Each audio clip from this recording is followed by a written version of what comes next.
दोस्तों नमस्कार। ये है मार्गदर्शन फॉर सिविल सर्विसेज। मैं अनुराग चौधरी। दोस्तों आज की वीडियो में हम सॉल्व करेंगे टीजीटी पीजीटी परीक्षा के लिए उपयोगी नागरिक शास्त्र यानी सिविक्स का प्रैक्टिस सेट। दोस्तों ये practice set TGT social science यानी सामाजिक विज्ञान, पीजीटी प्रवक्ता नागरिक शास्त्र के साथ राजनीति विज्ञान और नागरिक शास्त्र से आयोजित अन्य परीक्षाओं के लिए बहुत ही उपयोगी है। तो आइए सॉल्व करते हैं आज का प्रैक्टिस सेट टीजीटी पीजीटी परीक्षा नागरिक शास्त्र का प्रैक्टिस सेट संख्या 1। दोस्तों आज का ये जो प्रैक्टिस सेट हम सॉल्व कर रहे हैं, देखिए इसका पहला प्रश्न देखते हैं।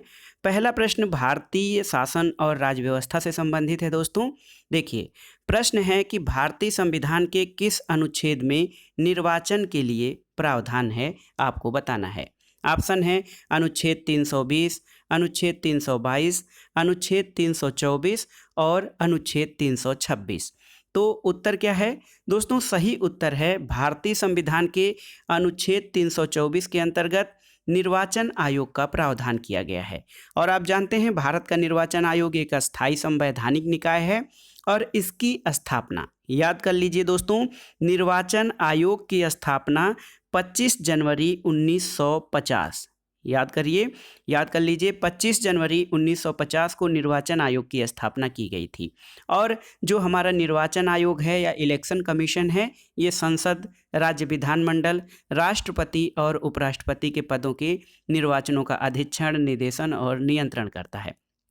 तो दोस्तों याद कर लीजिए, याद रखिए कि भारतीय संविधान के अनुच्छेद 324 में निर्वाचन आयोग का प्रावधान है।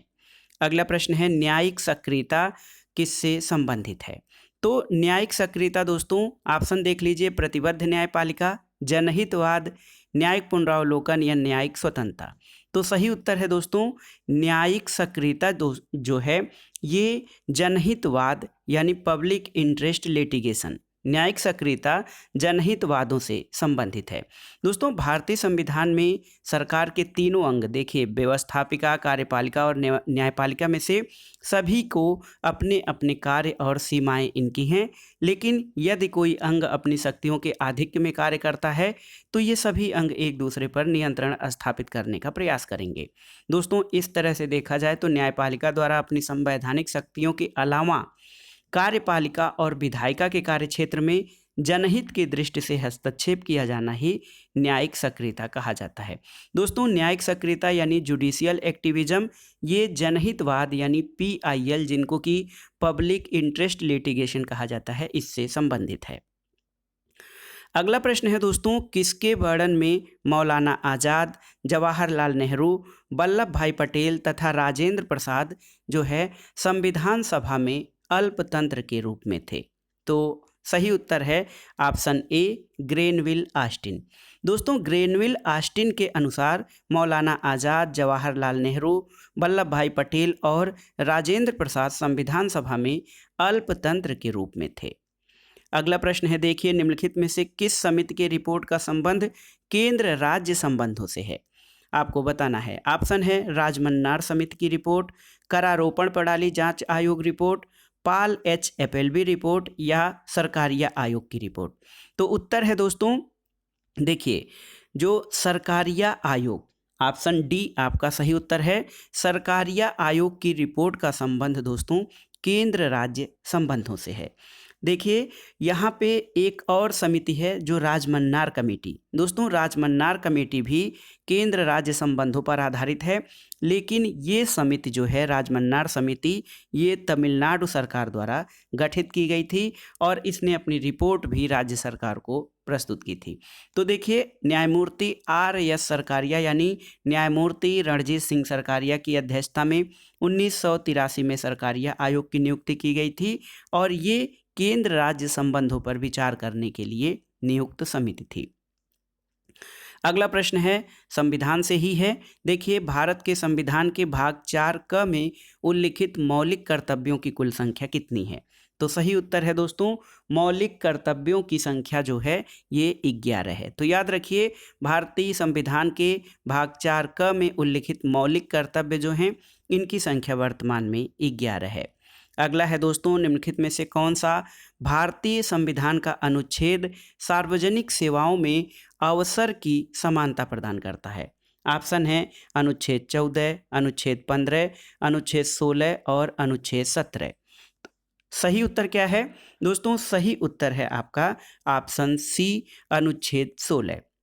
देखिए, प्रत्येक नागरिक, भारत में जो प्रत्येक नागरिक है उसको रोजगार और राज्य के अंतर्गत नियुक्ति में समान अवसर की समानता प्राप्त है। अनुच्छेद 16 में, यानी अनुच्छेद 16 के अंतर्गत इसके दूसरे भाग यानी 16(2) में कहा गया है कि राज्य के अंतर्गत सेवाओं में किसी भी नागरिक के साथ केवल धर्म, मूल वंश, जाति, लिंग, जन्म स्थान, उद्भव और निवास के स्थान या इनमें से किसी एक के आधार पर कोई भेदभाव नहीं किया जाएगा। तो याद कर लीजिए दोस्तों, भारतीय संविधान का अनुच्छेद 16(2) सार्वजनिक सेवाओं में अवसर की समानता प्रदान करता है। अगला प्रश्न देखिए, किस संविधान संशोधन अधिनियम के द्वारा भारतीय नागरिकों के लिए मतदान की उम्र को 18 वर्ष कर दिया गया है? तो उत्तर है 61वां संविधान संशोधन। दोस्तों, 61वां संविधान संशोधन जो है ये 1988 में किया गया था, 61वां संविधान संशोधन अधिनियम, और इसके तहत मतदान की या मत देने की न्यूनतम आयु 21 वर्ष से घटाकर 18 वर्ष कर दी गई थी। अगला प्रश्न है, पूना पैक्ट कब हुआ था, यानी पूना पैक्ट कब पारित हुआ था? तो दोस्तों ये 1932 में हुआ था, पूना पैक्ट या पूना समझौता। देखिए, पूना पैक्ट जो है बाबा साहब डॉक्टर भीमराव अंबेडकर और महात्मा गांधी के बीच पूना के यरवदा जेल में एक समझौता हुआ था, और इस समझौते के तहत दलित वर्ग की ओर से डॉक्टर अंबेडकर और उच्च हिंदू वर्ग गांधी जी उसकी तरफ से मदन मोहन मालवीय, उच्च हिंदू वर्ग और गांधी जी की ओर से मदन मोहन मालवीय ने 24 सितंबर 1932 को हस्ताक्षर किया था, और अंत में प्रांतीय विधानसभाओं में दलित वर्ग की 148 सीटों पर आरक्षण दिया गया था। तो याद रखिए, पूना पैक्ट दोस्तों महात्मा गांधी और बाबा साहब डॉक्टर भीमराव अंबेडकर के बीच 1932 में दलित जातियों के सीटों के आरक्षण से संबंधित समझौता था। अगला प्रश्न है, भारत छोड़ो आंदोलन यानी क्विट इंडिया मूवमेंट के दौरान कांग्रेस रेडियो का संचालन किसने किया था? तो उत्तर है उषा मेहता। दोस्तों, भारत छोड़ो आंदोलन के दौरान रेडियो प्रसारण का कार्य 14 अगस्त से सबसे पहले उषा मेहता ने शुरू किया था, और 14 अगस्त 1942 को उषा मेहता ने अपने सहयोगियों के साथ मिलकर खुफिया कांग्रेस रेडियो की स्थापना की, और इस खुफिया रेडियो सेवा का पहला प्रसारण 27 अगस्त 1942 को हुआ था, और इस रेडियो से पहला प्रसारण भी उनकी आवाज़ में हुआ था। दोस्तों, एक अन्य केंद्र बाबू भाई चला रहे थे, और राम मनोहर लोहिया नियमित रूप से कांग्रेस रेडियो में बोलते भी थे। अगला प्रश्न है, निम्नलिखित में से किस पुस्तक के लेखक बाल गंगाधर तिलक हैं? ऑप्शन देखिए, the Arctic home of Vedas, Gita Rahasya, the Orion और उपर्युक्त सभी। तो सही उत्तर है दोस्तों बाल गंगाधर तिलक की ये रचनाएं, सभी रचनाएं बाल गंगाधर तिलक की हैं। द ओरियन 1893 में, द आर्कटिक होम ऑफ बेदाज 1903 में, और गीता रहस्य का प्रकाशन 1915 में हुआ था। तो गीता रहस्य तिलक की सबसे महत्वपूर्ण कृति है, और ये ग्रंथ शंकराचार्य के बाद सबसे सुंदर तर्कपूर्ण गीता का भाष्य है। तो देखिए, ये सभी ग्रंथ the Arctic home of Vedas, Gita Rahasya और द ओरियन, ये सभी बाल गंगाधर तिलक की रचनाएं हैं। अगला प्रश्न देखते हैं दोस्तों, होम रूल आंदोलन का मुख्य उद्देश्य क्या था? आपको बताना है होम रूल आंदोलन का मुख्य उद्देश्य क्या था। तो ऑप्शन है आपके, भारत के लिए पूर्ण स्वतंत्रता, भारत के लिए स्वशासन, भारत के लिए त्वरित स्वतंत्रता और उपर्युक्त में से कोई नहीं। तो सही उत्तर है होम रूल। इसका अर्थ ही होता है दोस्तों स्वशासन। तो होम रूल का जो उद्देश्य था, भारत के लिए स्वशासन। भारत में आयरलैंड की तर्ज पर एनी बेसेंट और बाल गंगाधर तिलक द्वारा 1915 में होम रूल आंदोलन प्रारंभ किया गया था, और इसका उद्देश्य भारत के लिए स्वशासन यानी होम रूल की मांग करना था।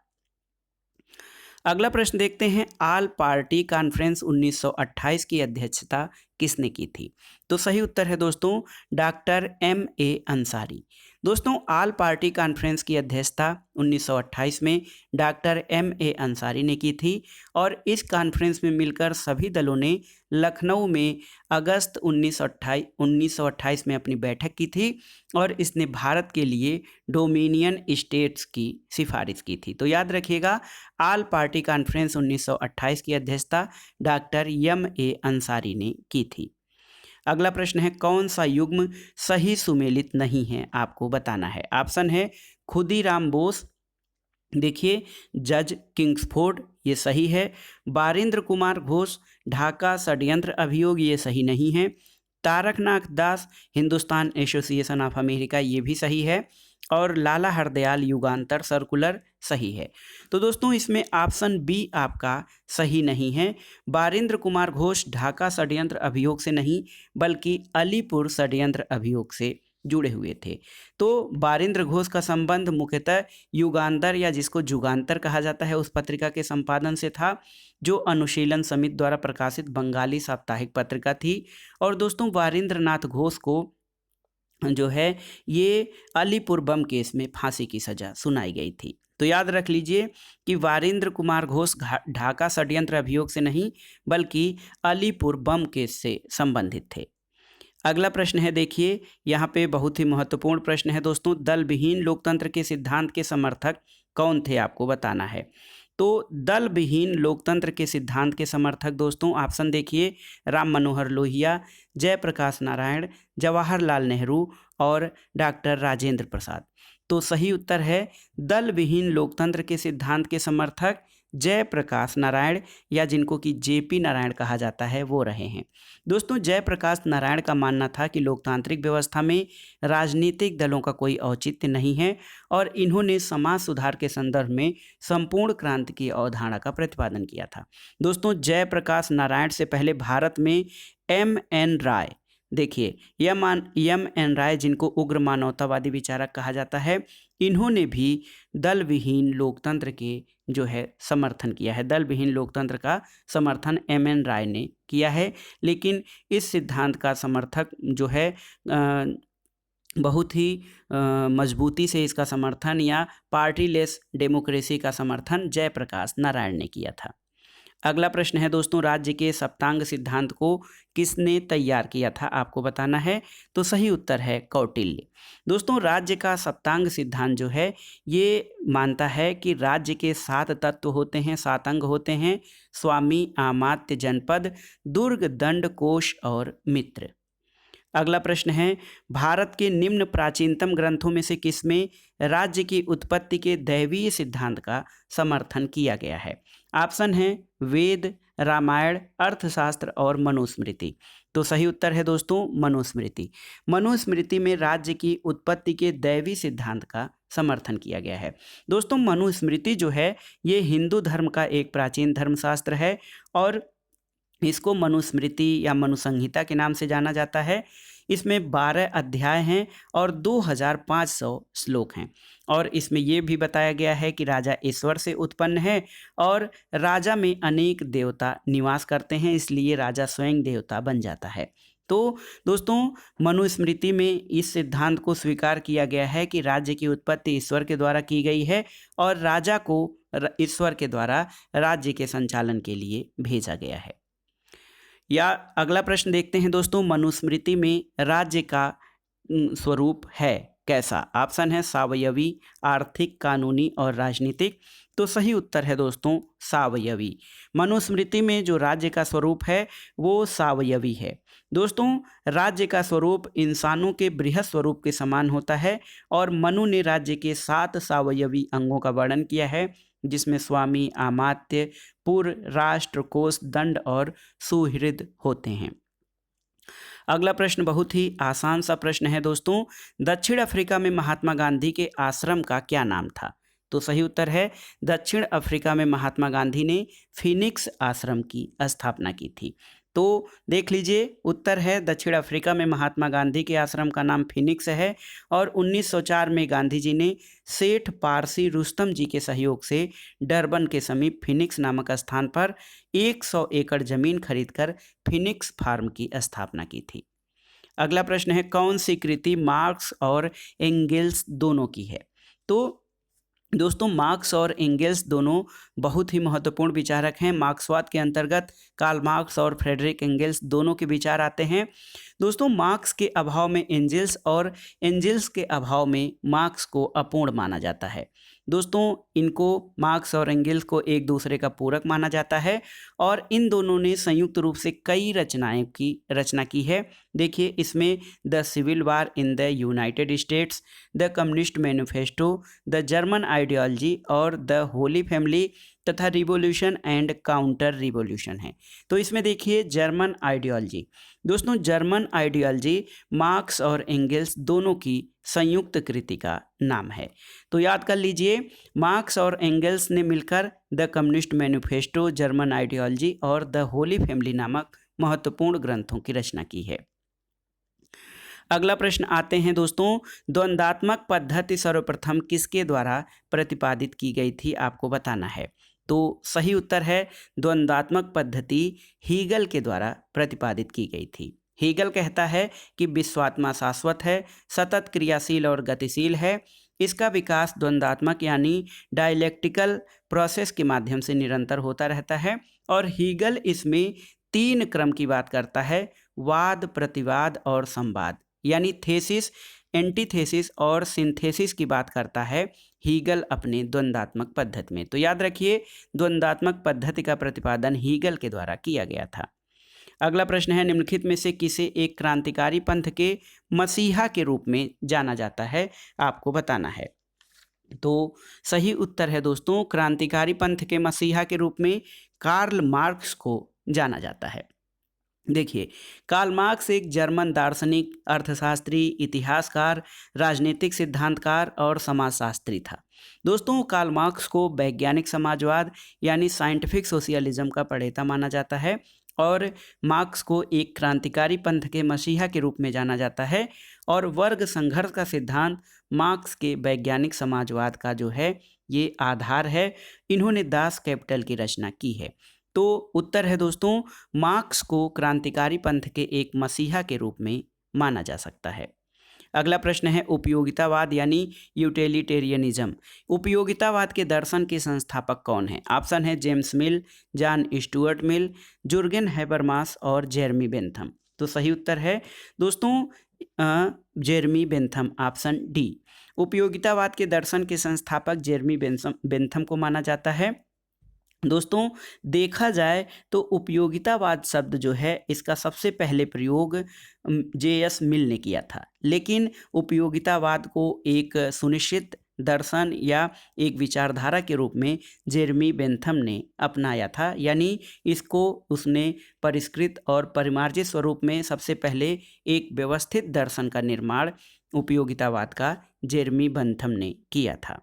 अगला प्रश्न है, किस राजनीतिक विचारक के दर्शन को शूकर दर्शन की संज्ञा दी जाती है? ऑप्शन है टी.एच. ग्रीन, हीगल, मैकियावेली और बेंथम। तो सही उत्तर है दोस्तों, देखिए, बेंथम के राजनीतिक दर्शन को पिग फिलॉसफी या शूकर दर्शन कहा जाता है। बेंथम की आलोचना करते हुए मिल का कहना है कि बेंथम के अनुसार एक असंतुष्ट सुकरात संतुष्ट शूकर से बेहतर होता है। दोस्तों, बेंथम की आलोचना इसलिए शूकर दर्शन के रूप में की जाती है कि वो कहता है कि सुखों में मात्रा का अंतर होता है, गुणों का नहीं। लेकिन इस हिसाब से देखा जाए तो गुणात्मक अंतर बहुत ही महत्वपूर्ण होता है, जैसा कि मिल का मानना है। और मिल कहता है कि एक असंतुष्ट सुकरात संतुष्ट सुअर से बेहतर होता है। अगला प्रश्न देखिए, पॉलिटिकल थियरी से संबंधित है। स्वतंत्रता अतिशासन का विलोम है, ये किसका कथन है? तो सही उत्तर है दोस्तों, स्वतंत्रता अतिशासन का विलोम है, ये सीले का कथन है। बहुत ही महत्वपूर्ण कथन है सीले का मानना है कि स्वतंत्रता जो है ये अतिशासन का विलोम है। अगला प्रश्न है दोस्तों, राज्य के वर्ग सिद्धांत का प्रतिपादन किसने किया? तो यहाँ पर देखिए बहुत ही महत्वपूर्ण है, आप कंफ्यूज मत होइएगा। मार्क्स, एंगेल्स, लेनिन और इनमें से सभी। देखा जाए तो इनमें से सभी विचारकों ने वर्ग सिद्धांत के आधार पर या वर्ग सिद्धांत पर या क्लास थियरी जो है, राज्य के क्लास थियरी पे सभी विचारकों ने अपने विचार प्रतिपादित किए हैं। लेकिन राज्य के वर्ग सिद्धांत को प्रतिपादित करने की बात अगर जो की जाए तो ये सही उत्तर मार्क्स होगा। दोस्तों, राज्य के वर्ग सिद्धांत का प्रतिपादन कार्ल मार्क्स ने किया है। यद्यपि वर्ग सिद्धांत के समर्थकों में कार्ल मार्क्स, एंगल्स, लेनिन ये सभी रहे हैं। अगला प्रश्न है दोस्तों, किसने कहा है कि निर्धनता अपराध और क्रांति की जननी है? ऑप्शन देखिए, होमर, प्लेटो, अरस्तु और एक्विनास। तो सही उत्तर है दोस्तों, ये कथन अरस्तु का है। अरस्तु कहता है कि निर्धनता अपराध और क्रांति दोनों की जननी है। तो याद रखिए, बहुत ही महत्वपूर्ण कथन है। निर्धनता अपराध और दोस्तों, निर्धनता अपराध और देखिए क्रांति का मूल कारण है। इसलिए अरस्तु क्या करता है, मध्यम वर्गों के शासन का समर्थन करता है। वो निर्धनता को अधिक घातक और अपराध और क्रांति का पर्याय मानता है।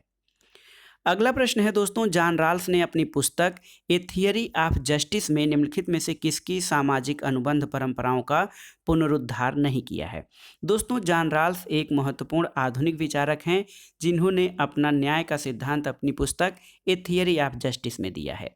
आपको बताना है कि राल्स ने पुनः सामाजिक अनुबंध का पुनरुद्धार किया है, किसके विचारों के लेकर? तो देखिए, राल्स ने दोस्तों अपनी पुस्तक में जॉन लॉक, रूसो और इमैनुअल कांट के सामाजिक अनुबंध परंपराओं का पुनरुद्धार किया है। लेकिन आपको बताना है किसके सामाजिक अनुबंध के परंपराओं का पुनरुद्धार नहीं किया है? तो उत्तर है हाब्स के। दोस्तों देखिए, राल्स ने न्याय के नियमों का पता लगाने के लिए अनुबंध मूलक समाज दर्शन का सहारा लिया है। उसने कल्पना की कि यदि व्यक्तियों को उनकी वर्तमान सामाजिक और आर्थिक परिस्थितियों से अलग कर दिया जाए और समाज में प्रचलित भेदभाव से भी अपरिचित रहने दिया जाए, तो वे भावी समाज में अपने हितों की वृद्धि के लिए सामाजिक जीवन के नियम, संस्थाओं और सिद्धांतों का पुनर्निर्माण किस प्रकार से करेंगे। दोस्तों, इस काल्पनिक स्थिति को राल्स ने मूल स्थिति की संज्ञा दी है और उसने अपने सामाजिक अनुबंध में लॉक, रूसो और इमैनुअल कांट के सामाजिक अनुबंध परंपराओं का पुनरुद्धार किया है। अगला प्रश्न है, यूनानी विचारकों द्वारा न्याय के किस पहलू पर बल दिया गया था? तो बहुत ही आसान सा प्रश्न है दोस्तों, यूनानी विचारकों द्वारा न्याय के नैतिक पहलू पर बल दिया गया था। प्लेटो, अरस्तु और अन्य यूनानी विचारक राज्य को नैतिक समुदाय मानते थे और उनका मानना था कि राज्य का उद्देश्य अपने नागरिकों का नैतिक उत्थान करना है। तो इस प्रकार जो यूनानी विचारकों द्वारा न्याय का विचार दिया गया है वो नैतिक पहलू से संबंधित था। अगला प्रश्न है दोस्तों, किसे संप्रभुता के उच्च धर्माध्यक्ष के रूप में जाना जाता है? तो बहुत ही महत्वपूर्ण कथन है, संप्रभुता के उच्च धर्माध्यक्ष के रूप में किसे जाना जाता है? ऑप्शन है J.S. मिल, ग्रोसियस, रूसो और बोंदा। तो देखिए, इसमें ग्रोसियस, बोंदा और रूसो ये संप्रभुता से संबंधित विचारक हैं। लेकिन दोस्तों, संप्रभुता के उच्च धर्माध्यक्ष के रूप में रूसो को माना जाता है। दोस्तों, रूसो मानता था कि सामाजिक अनुबंध से जिस राज्य का उद्भव होता है, सर्वोच्च सत्ता उसी में निहित होती है। इसलिए रूसो के अनुसार प्रभुसत्ता की सही स्थिति सामान्य इच्छा में देखने को मिलती है। दोस्तों, रूसो को संप्रभुता के उच्च धर्माध्यक्ष के रूप में माना जाता है।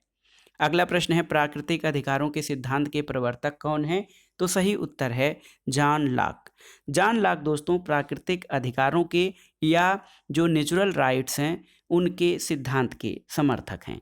दोस्तों, लॉक का मानना है कि व्यक्तियों को प्राकृतिक अवस्था में भी यानी राज्य के निर्माण के पूर्व भी उनको कुछ प्राकृतिक अधिकार थे, जिनमें जीवन, स्वतंत्रता और संपत्ति के अधिकार शामिल थे।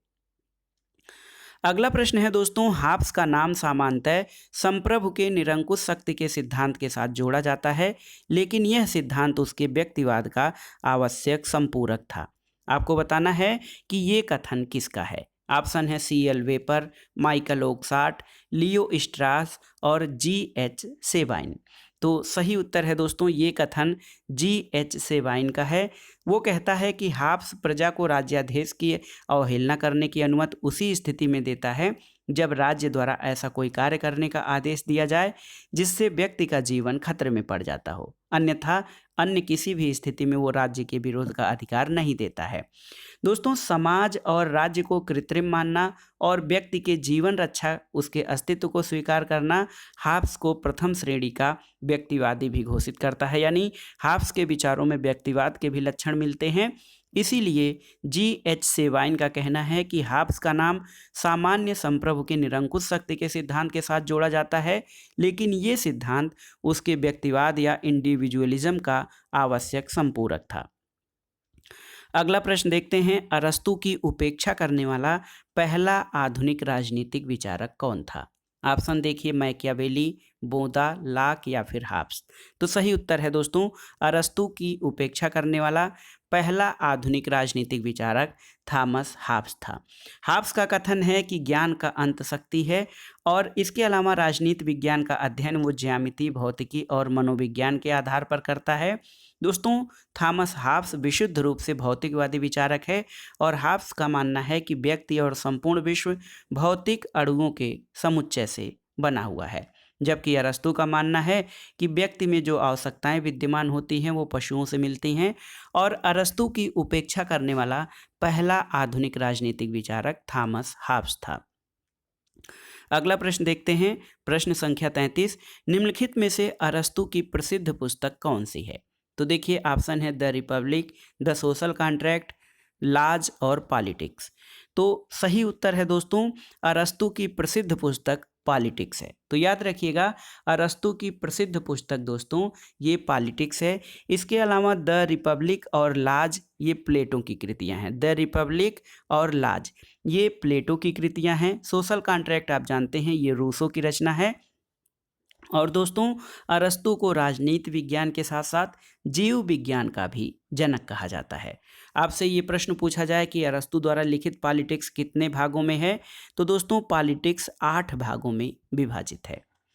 अगला प्रश्न आपको बताना है, एक महत्वपूर्ण पुस्तक लेवायथन के लेखक कौन है? तो आप जानते हैं लेवायथन थॉमस हाब्स की रचना है और ये थॉमस हाब्स की ये कृति लेवायथन जो है इसका प्रकाशन 1651 में हुआ था।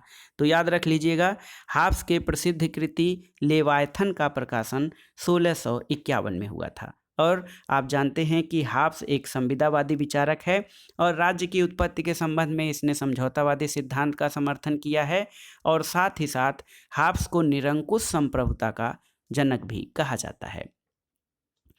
अगला प्रश्न है, निम्नलिखित में से कौन सा मिलान गलत किया गया है आपको बताना है। ऑप्शन है राज्य की बहुलवादी धारणा मैकाइवर और लास्की, ये आपका सही सुमेलित है। राज्य की शक्ति अवधारणा मैकियावेली, ये भी सही सुमेलित है। अराजकतावादी मार्क्स और बेंथम, ये सही सुमेलित नहीं है। सर्वसत्तावादी हेगल और बेरी हार्डी, ये सही सुमेलित है। दोस्तों अराजकतावादी विचारक माइकल बुकानिन और प्रूधा हैं। देखिए अराजकतावादी विचारकों में विलियम गाडविन और प्रोधा के नाम आते हैं। मार्क्स और ये बेंथम ये अराजकतावादी विचारक नहीं है। मार्क्स एक मार्क्सवादी विचारक है जबकि बेंथम उपयोगितावादी विचारक हैं। अगला प्रश्न है, एक देश में समाजवाद यानी सोशलिज्म इन वन कंट्री, ये नारा किससे संबंधित है? तो सही उत्तर है दोस्तों एक देश में समाजवाद का नारा स्टालिन से संबंधित है। तो याद रखिएगा स्टालिन ने लेनिन की शिक्षाओं का अनुसरण करते हुए मार्क्सवाद की धारणाओं में कुछ संशोधन किया और 1924 में उसकी पुस्तक प्रकाशित हुई प्रॉब्लम्स ऑफ लेनिनिज्म यानी लेनिनवाद की समस्याएं। और लेनिनवाद की समस्याओं के अंतर्गत स्टालिन इस निष्कर्ष पर पहुंचा कि एक देश में समाजवाद की स्थापना संभव है भले ही बाकी दुनिया में पूंजीवाद का बोलबाला रहे। और ये विचार मार्क्सवाद के मूल मान्यताओं के विरुद्ध था जिसमें यह स्वीकार किया जाता था यानी मार्क्सवाद में ये स्वीकार किया जाता था कि क्रांति या सर्वहारा क्रांति किसी एक देश या राष्ट्र की सीमाओं में बंधकर इसको नहीं रखा जा सकता, लेकिन स्टालिन ने ये विचार प्रकट किया कि रूस अपने आप में समाजवादी व्यवस्था संभालने की क्षमता रखता है। तो याद रखिएगा दोस्तों, एक देश में समाजवाद जो है ये स्टालिन से संबंधित है। तो याद रखिए, स्टालिन का नारा था कि एक देश में समाजवाद, और वो कहता था कि रूस में ऐसी क्षमता है कि वो अंतर्राष्ट्रीय स्तर पर नहीं बल्कि अपने देश के हिसाब से समाजवाद को संचालित कर सकता है। अगला प्रश्न है, किसने फांसीवाद के सिद्धांत का वर्णन इस रूप में किया है कि वह समाजवाद का राष्ट्रवादी रूप है। देखिए, ये बहुत ही महत्वपूर्ण प्रश्न है, आप इसको अलग से नोट कर लीजिएगा, मैं इसको स्टार कर रहा हूँ। प्रश्न बहुत ही महत्वपूर्ण है कि किसने फांसीवाद के सिद्धांत का वर्णन इस रूप में किया है कि वह समाजवाद का राष्ट्रवादी रूप है। तो ऑप्शन है Martin Heidegger, Georges Sorel, Alfredo Rocco और रूडोल्फ जेलेन। तो सही उत्तर है दोस्तों option C, Alfredo Rocco. Alfredo Rocco Italy के राजनेता और महत्वपूर्ण विचारक हैं। इनकी पुस्तक का नाम है the political doctrine of fascism, और इसमें वो फांसीवाद के सिद्धांत का वर्णन समाजवाद के राष्ट्रवादी रूप में करते हैं। अगला प्रश्न देखते हैं, उदारवादी सिद्धांत के अनुसार राज्य क्या है। तो सही उत्तर है दोस्तों, उदारवादी सिद्धांत के अनुसार जो राज्य है वो कहते हैं, उदारवादी जो कहते हैं कि व्यक्ति जो है मूल आधार है और व्यक्ति को साध्य मानकर आगे बढ़ाते हैं। और उदारवादियों का मानना है कि व्यक्ति का भौतिक, बौद्धिक और आध्यात्मिक कल्याण उसकी रचनात्मक शक्तियों का विकास है। तो कुल मिलाकर उदारवादी दोस्तों किसी साध्य के लिए एक साधन मानते हैं राज्य को। तो याद रखिएगा, उदारवादी सिद्धांत के अनुसार राज्य किसी साध्य के लिए एक साधन मात्र है। अगला प्रश्न है, उदारवाद का जनक किसे कहा जाता है। तो सही उत्तर है जॉन लॉक को। दोस्तों जॉन लॉक को उदारवाद का जनक या आत्मा कहा जाता है। दोस्तों जॉन लॉक व्यक्तिवाद और उदारवाद का जनक है। वो कहता है कि जो है मानव विवेकशील प्राणी है और मानव को 3 प्राकृतिक अधिकार, जीवन, स्वतंत्रता और संपत्ति का अधिकार है। लॉक मानव को सद्गुणी प्राणी मानता है और दोस्तों उदारवाद व्यक्ति को साध्य और राज्य को साधन मानता है। अगला प्रश्न आइए देखते हैं, महत्वपूर्ण प्रश्न है, कौन सा जनमत यानी पब्लिक ओपिनियन का अभिकरण नहीं है। ऑप्शन है प्रेस, न्यायपालिका, राजनीतिक दल, टेलीविजन और रेडियो। तो सही उत्तर है दोस्तों प्रेस, राजनीतिक दल, टेलीविजन और रेडियो ये सभी जनमत निर्माण के अभिकरण हैं, लेकिन न्यायपालिका जनमत निर्माण का अभिकरण नहीं है। तो याद रखिएगा दोस्तों, जनमत निर्माण में समाचार पत्र, पत्रिकाएं, न्यूज, टेलीविज़न, रेडियो इन सब का बहुत ही महत्वपूर्ण योगदान होता है, लेकिन न्यायपालिका जनमत का अभिकरण नहीं है। अगला प्रश्न है, निम्नलिखित में से संघीय व्यवस्था में शक्ति विभाजन का प्रावधान कौन करता है, आपको बताना है। ऑप्शन है विधायिका, संविधान, उच्चतम न्यायालय या फिर सरकार। तो सही उत्तर है किसी संघीय व्यवस्था यानी फेडरलिज्म या फेडरल गवर्नमेंट में शक्ति विभाजन का प्रावधान संविधान यानी कि कॉन्स्टिट्यूशन के द्वारा होता है। दोस्तों संघीय व्यवस्था में शक्ति विभाजन महत्वपूर्ण सिद्धांत है और इसमें शक्ति विभाजन का प्रावधान संविधान करता है। तो याद रखिएगा कि संविधान किसी संघीय व्यवस्था में शक्ति विभाजन यानी डिवीजन ऑफ पावर्स का प्रावधान करता है। संविधान जो है सरकार के हर स्तर के अस्तित्व और प्राधिकार की गारंटी देता है। संघात्मक शासन का मूलभूत लक्षण है द्वैध शासन व्यवस्था, जिसके अंतर्गत केंद्र और राज्यों में शक्तियों का स्पष्ट विभाजन किया जाता है और ये विभाजन उस देश के संविधान द्वारा किया जाता है। अगला प्रश्न है, भाषण की स्वतंत्रता किस शासन के लिए आवश्यक है। तो सही उत्तर है दोस्तों लोकतंत्र। भाषण की स्वतंत्रता या लिबर्टी ऑफ स्पीच दोस्तों लोकतांत्रिक शासन व्यवस्था के अंतर्गत महत्वपूर्ण है। लोकतंत्र की कुछ विशेषताएं जो अधिनायक तंत्र में नहीं पाई जाती हैं, जैसे जनता की इच्छा लोकतंत्र में सर्वोच्च होती है, जनता द्वारा चुनी गई प्रतिनिधि सरकार होती है, यहाँ पे लोकतंत्र में सरकारें उत्तरदायी होती हैं जनता के प्रति, साथ ही यहाँ पे निष्पक्ष न्यायपालिका, विधि का शासन, भाषण बोलने और रहने की स्वतंत्रता भी यहाँ पे होती है। अगला प्रश्न है दोस्तों, संसदीय जनतंत्र में वास्तविक सत्ता किस में निहित होती है? ऑप्शन देखिए, राष्ट्रपति में, प्रधानमंत्री में, मंत्रिपरिषद में या उपर्युक्त सभी में। तो प्रश्न थोड़ा गौर से देखिएगा, इसको मैं स्टार कर दे रहा हूँ। संसदीय जनतंत्र या पार्लियामेंट्री टाइप ऑफ डेमोक्रेसी, इसमें वास्तविक सत्ता कहाँ निहित होती है? दोस्तों आप जानते हैं कि संसदीय जनतंत्र में वास्तविक सत्ता प्रधानमंत्री सहित मंत्रिपरिषद यानी काउंसिल्स ऑफ मिनिस्टर में होती है। और ये जो मंत्रिपरिषद होती है, आप जानते हैं इसका अध्यक्ष प्रधानमंत्री होता है। भारत की बात की जाए तो भारत के संविधान के अनुच्छेद 74 में कहा गया है कि राष्ट्रपति को सहायता और सलाह देने के लिए एक मंत्रिपरिषद होगी जिसका प्रधान प्रधानमंत्री होगा। तो यहाँ पर सही उत्तर क्या हो जाएगा? संसदीय जनतंत्र में वास्तविक सत्ता दोस्तों ये मंत्रिपरिषद में निहित होती है। तो याद रखिएगा, ऑप्शन सी आपका सही है। किसी भी संसदीय जनतंत्र में वास्तविक सत्ता मंत्रिपरिषद में निहित होती है। अगला प्रश्न है देखिए, अध्यक्षात्मक शासन व्यवस्था किस सिद्धांत पर संचालित होती है? ऑप्शन है शक्ति विभाजन, शक्ति पृथक्करण, शक्ति सम्मिलन या शक्ति संतुलन। आपको बताना है कि अध्यक्षात्मक शासन व्यवस्था किस सिद्धांत से संचालित होती है। तो उत्तर है दोस्तों, अध्यक्षात्मक शासन व्यवस्था शक्ति पृथक्करण के सिद्धांत पर यानी सेपरेशन ऑफ पावर के सिद्धांत पर कार्य करती है। दोस्तों इसका प्रत्यक्ष या श्रेष्ठ उदाहरण अमेरिकी अध्यक्षात्मक व्यवस्था है और इस व्यवस्था में शासन के 3 अंग जैसे कार्यपालिका, व्यवस्थापिका और न्यायपालिका के कार्य पृथक यानी अलग अलग होते हैं।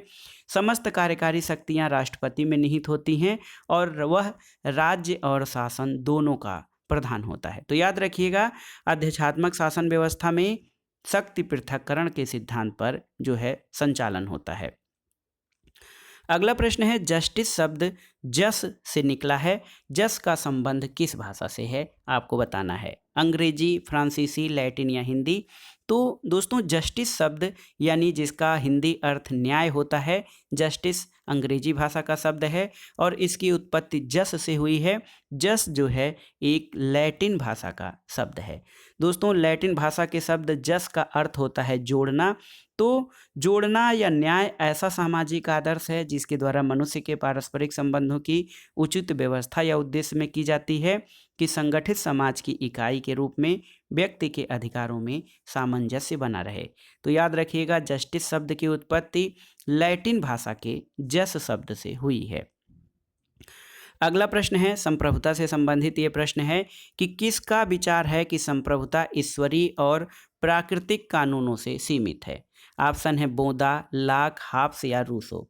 तो सही उत्तर है दोस्तों, देखिए राजनीतिक चिंतन में संप्रभुता शब्द का सबसे पहले प्रयोग जीन बोदा ने किया था और उसके अनुसार संप्रभुता नागरिकों और प्रजाजनों की ऐसी शक्ति होती है जिस पर कानून का कोई नियंत्रण नहीं होता है। लेकिन संप्रभुता की सर्वोच्चता स्थापित करने के बाद बोदा एक चीज़ ये भी कहता है कि ईश्वरीय कानून, प्राकृतिक कानून और संवैधानिक कानून के विरुद्ध संप्रभु कानून नहीं बना सकता है। इसलिए ये बोदा द्वारा प्रतिपादित संप्रभु की कुछ सीमाएं होती हैं। तो यहीं पे हाब्स ने दोस्तों निरंकुश संप्रभुता का प्रतिपादन किया है। वो बोदा के विपरीत जाकर कहता है कि संप्रभुता पर किसी का अंकुश नहीं है, लेकिन संप्रभुता ईश्वरीय और प्राकृतिक कानूनों से सीमित है। ये विचार जीन बोदा ने दिया है। अगला प्रश्न एक कथन है, महत्वपूर्ण कथन है कि आधुनिक राज्यों की स्थिति समूह बनाम राज्यों की होती जा रही है। ये कथन किसका है? तो सही उत्तर है दोस्तों, ये कथन बारकर का है, अर्नेस्ट बारकर। अर्नेस्ट बारकर ने व्यक्ति के स्थान पर समुदाय को राज्य की इकाई माना है। इसीलिए वो कहते हैं कि व्यक्ति बनाम राज्य नहीं बल्कि राज्य का स्वरूप अब समुदाय बनाम राज्य हो गया है। दोस्तों बारकर सामुदायिक अत्याचार से व्यक्ति की रक्षा करने का कार्य राज्य का बताते हैं। अगला प्रश्न है बहुत ही महत्वपूर्ण और ये बार बार ये प्रश्न पूछा जाता है, राजनीतिक समानता कभी भी वास्तविक नहीं है जब तक कि यह आर्थिक समानता के साथ न हो। ये किसका विचार है? ऑप्शन है जे.एस. मिल, टी.एच. ग्रीन, जी.डी.एच. कोल और जे.एच. लास्की। तो सही उत्तर है दोस्तों, ये कथन एच.जे. लास्की का है। लास्की का कहना है कि राजनीतिक समानता कभी भी वास्तविक नहीं हो सकती है जब तक कि यह आर्थिक समानता के साथ न हो, क्योंकि आर्थिक रूप से कोई समाज यदि विषम होता है तो वहाँ राजनीतिक सत्ता जो है उसका प्रयोग आर्थिक रूप से शक्तिशाली लोग करते हैं, और इसीलिए सभी व्यक्तियों को राजनीतिक समानता या राजनीतिक समानता का जो है अनुभव या आभास नहीं हो पाता है। दोस्तों, लास्की का मानना है कि शासन प्रणाली लोकतांत्रिक होने के बावजूद भी राजनीतिक समानता व्यवहारिक नहीं हो सकती है, क्योंकि स्थिति ये है कि आर्थिक रूप से संपन्न जो लोग हैं वो अपने लिए ज़्यादा दावेदारी या ज़्यादा शासन में उनके पद उच्च होते हैं, इसलिए आर्थिक समानता के अभाव में राजनीतिक समानता वास्तविक नहीं हो सकती है। दोस्तों, यहाँ पे कोल का भी विचार, GDH कोल भी इसी संबंध में विचार करते हैं कि वो कहते हैं यहाँ पर जैसे राजनीतिक समानता कभी भी वास्तविक नहीं हो सकती है जब तक कि यह आर्थिक समानता के साथ न हो, ये लास्की का कथन है। लेकिन ये कहते हैं कि राजनीतिक समानता आर्थिक स्वतंत्रता के अभाव में एक मिथक या कपोल कल्पना है। जब मिथक या कपोल कल्पना की बात आएगी तो वहाँ पे GDH कोल हो जाएगा और कभी भी वास्तविक नहीं होगा, तब ये कथन लास्की का हो जाता है।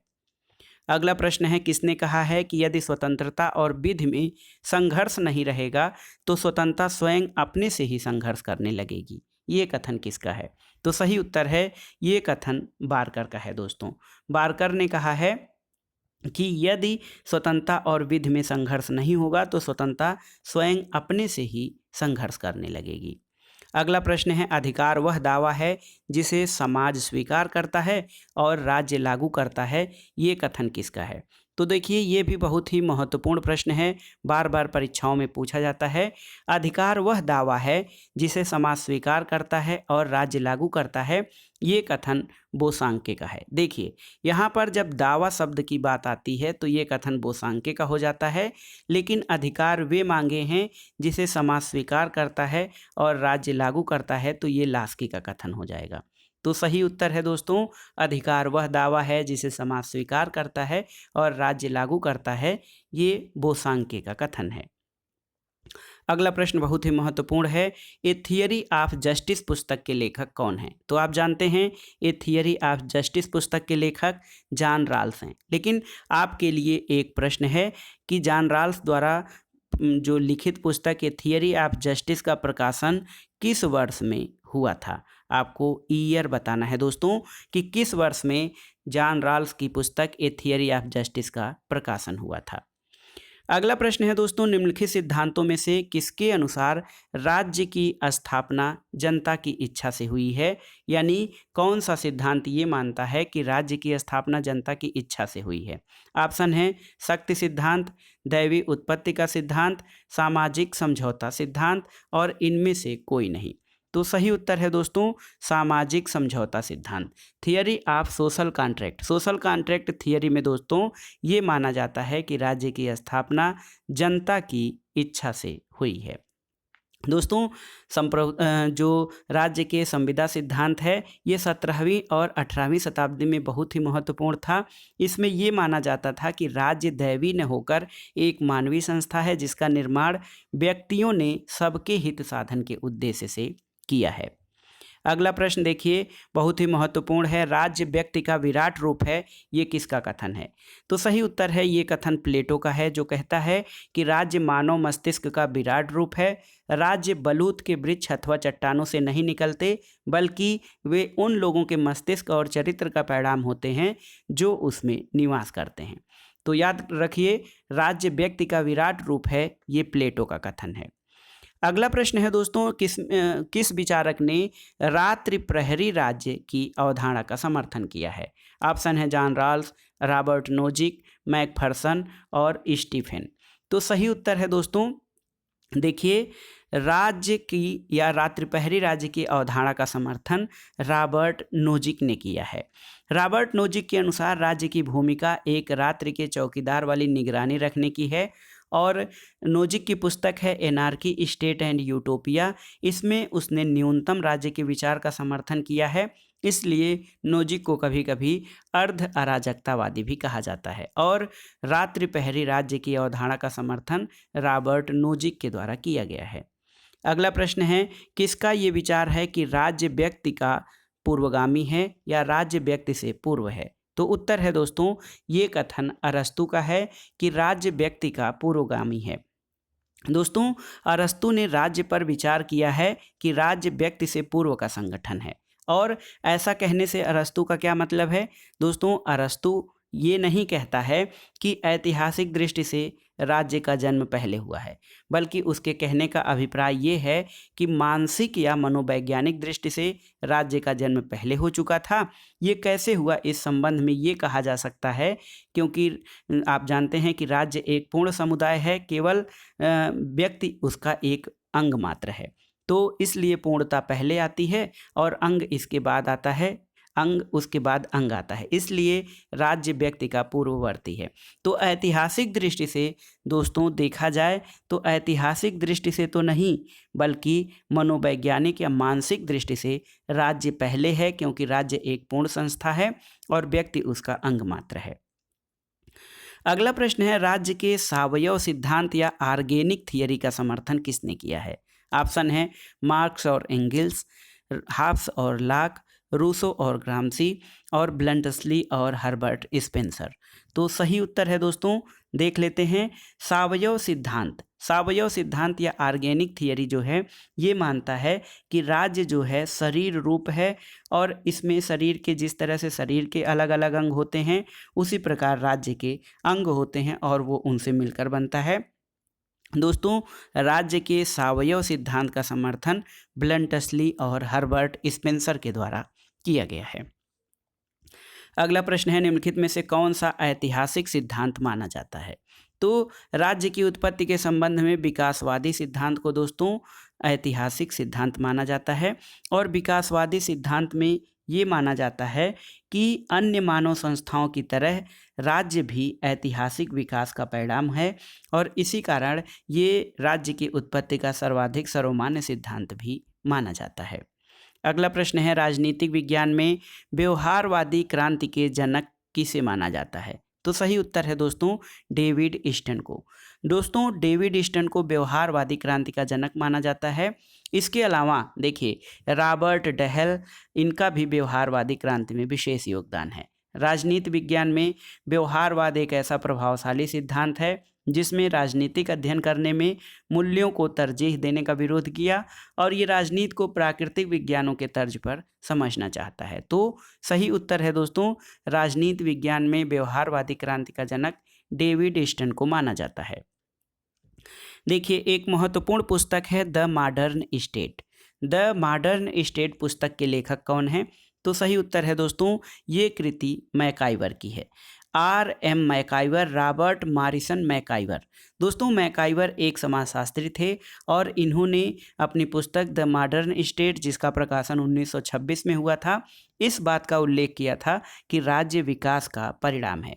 दोस्तों, मैकाइवर की कुछ और रचनाएं हैं, the web of government, the modern state, the social causation, politics and society और सोसाइटी एंड इंट्रोडक्टरी एनालिसिस। अगला प्रश्न है, राजनीति शास्त्र के पिता या जनक किसे माना जाता है? तो सही उत्तर है दोस्तों अरस्तु को। अरस्तु को राजनीति शास्त्र का जनक माना जाता है क्योंकि अरस्तु ने सबसे पहले राजनीति शास्त्र को नीति शास्त्र से पृथक करके उसे एक स्वतंत्र विषय का रूप प्रदान किया था। दोस्तों, अरस्तु के अनुसार राजनीति विज्ञान सर्वोच्च विज्ञान या मास्टर साइंस है। दोस्तों, राजनीति विज्ञान को मास्टर साइंस अरस्तु ने कहा है। अगला प्रश्न देखते हैं, स्वतंत्रता के बाद जिलाधिकारी यानी डिस्ट्रिक्ट मजिस्ट्रेट की भूमिका में मुख्य रूप से किसके कारण बहुत अधिक परिवर्तन हुआ है? तो उत्तर है दोस्तों जनतांत्रिक विकेंद्रीकरण। जनतांत्रिक विकेंद्रीकरण या लोकतांत्रिक विकेंद्रीकरण के कारण डीएम यानी जिलाधिकारी की भूमिका में बहुत अधिक बढ़ोतरी हुई है और पंचायती राज व्यवस्था जनतांत्रिक विकेंद्रीकरण का परिणाम है और इससे जिलाधिकारी की भूमिका में बहुत अधिक परिवर्तन आया है। अगला प्रश्न है, एक महत्वपूर्ण पुस्तक डिक्लाइन ऑफ पॉलिटिकल थियरी के लेखक कौन है? ऑप्शन है आपके एप्टर, ईस्टन, लियो स्ट्रास या कोबा यानी अल्फ्रेड कोबन। तो सही उत्तर है दोस्तों डिक्लाइन ऑफ पॉलिटिकल थियरी यानी राजनीतिक सिद्धांत का पतन। इस पुस्तक के लेखक अल्फ्रेड कोबन हैं। दोस्तों अल्फ्रेड कोबन ने अपने लेख the decline of political theory 1953 के द्वारा ये बताया कि चाहे वो साम्यवादी व्यवस्था हो या लोकतांत्रिक व्यवस्था, प्रत्येक प्रकार की शासन व्यवस्थाओं में राजनीतिक सिद्धांत यानी मूल्यों में पतन दिखाई पड़ रहा है। तो याद रखिएगा अल्फ्रेड कोबन द्वारा पुस्तक लिखी गई थी डिक्लाइन ऑफ पॉलिटिकल थियरी। अगला प्रश्न और इस वीडियो का आखिरी प्रश्न है दोस्तों, कौन सा शासन का प्रकार विश्व राज्य का मॉडल बन सकता है? ऑप्शन है अध्यक्षीय सरकार, संघात्मक सरकार, संसदीय सरकार या फिर एकात्मक सरकार। तो सही उत्तर है दोस्तों विश्व राज्य का मॉडल एक संघात्मक सरकार बन सकता है, क्योंकि राज्यों को स्वायत्तता प्रदान करके पूरे विश्व में एक सरकार बनने के लक्षण संघात्मक सरकार में सर्वाधिक हैं। तो याद रखिएगा विश्व राज्य का मॉडल संघात्मक सरकार बन सकता है। तो दोस्तों ये था आज का वीडियो। इसमें आपने देखा उत्तर प्रदेश माध्यमिक शिक्षा सेवा चयन बोर्ड द्वारा आयोजित टीजीटी पीजीटी परीक्षा नागरिक शास्त्र के लिए महत्वपूर्ण प्रश्नों का प्रैक्टिस सेट। ये प्रैक्टिस सेट टीजीटी पीजीटी परीक्षा नागरिक शास्त्र के अलावा government inter college, government degree college, उच्चतर शिक्षा असिस्टेंट प्रोफेसर, एलटी ग्रेड आदि परीक्षाओं के लिए बहुत उपयोगी तथा महत्वपूर्ण है।